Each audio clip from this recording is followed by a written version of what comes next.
Assalamualaikum warahmatullahi wabarakatuh. Halo teman-teman, kembali lagi dengan saya Eda Fityatun Nabiah.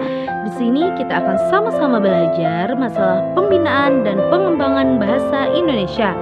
Mengapa hal ini dianggap perlu? Yang pertama, tidak dapat dipungkiri bahwa masih banyak masyarakat Indonesia yang mampu memahami bahasa Indonesia yang baik dan benar. Masih banyak warga negara Indonesia yang malu dan gengsi menggunakan bahasa Indonesia. Bahkan mereka ada yang merasa bangga menggunakan bahasa asing. Mungkin tidak jadi masalah untuk menguasai bahasa asing, tapi jangan sampai mengurangi kecintaan kita kepada bangsa Indonesia, terutama bahasa Indonesia.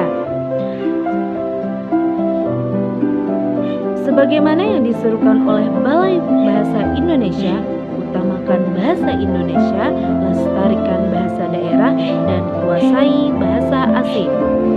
Nah, adapun cara kita mengembangkan bahasa Indonesia adalah dengan cara memulai dengan diri kita sendiri, dengan cara berbicara dengan bahasa Indonesia di kehidupan kita sehari-hari. Yang kedua, hilangkan rasa malu dalam menggunakan bahasa Indonesia. Mengapa harus gengsi sedangkan ini adalah kebanggaan kita, sedangkan banyak di luar sana orang asing yang tertarik dengan bahasa Indonesia. Yang ketiga, menjadikan lembaga bangsa Indonesia yang berbasis bahasa Indonesia. Misalkan dalam pelajaran di kelas kita menggunakan bahasa Indonesia. Yang keempat, menggunakan bahasa Indonesia dengan forum penting atau di situasi yang formal.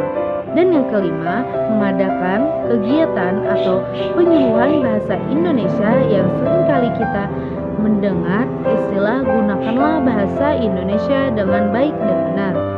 Sebenarnya bagaimana sih bahasa Indonesia yang baik dan benar itu? Bahasa Indonesia yang baik dan benar itu digunakan di situasi dan kondisi yang baik dan sesuai kepada siapa kita berbicara. Sedangkan yang benar itu adalah penggunaan bahasa Indonesia sesuai dengan kaidah bahasa Indonesia. Jadi, meski kita menggunakan bahasa Indonesia pada tempatnya, maka bahasa Indonesia dianggap tidak baik. Contohnya, ketika kita berada di pasar tradisional, kemudian kita belanja, dan kebetulan penjualnya itu adalah seorang nenek-nenek yang belum pernah sekolah dan kemampuan beliau dalam bahasa Indonesia sekadar-kadarnya saja. Lalu kalian menggunakan bahasa Indonesia yang tidak dipahami, maka itu adalah tidak sesuai karena sang nenek mungkin tidak akan paham apa yang kita bicarakan. Jadi kita harus berbahasa Indonesia di tempat yang benar. Dan sederhananya saja mampu dipahami oleh semua kalangan. Jadi bahasa Indonesia yang baik dan benar itu adalah bahasa yang sesuai pada tempatnya dan pada siapa kita berbicara dan sesuai dengan bahasa Indonesia. Kemudian kita memasuki materi yang kedua, yaitu mengenai kedudukan dan fungsi bahasa Indonesia. Kedudukan bahasa Indonesia di publik ini sangatlah penting. Adapun fungsinya adalah yang pertama, sebagai lembaga kebangsaan bangsa dan sebagai identitas bangsa. Yang ketiga, mengingat bahwa bahasa Indonesia adalah bahasa yang besar, yang kaya akan budaya suku bangsa. Maka tentu bahasa Indonesia sebagai pemersatu kita semua. Cukup sekian pembelajaran kita hari ini.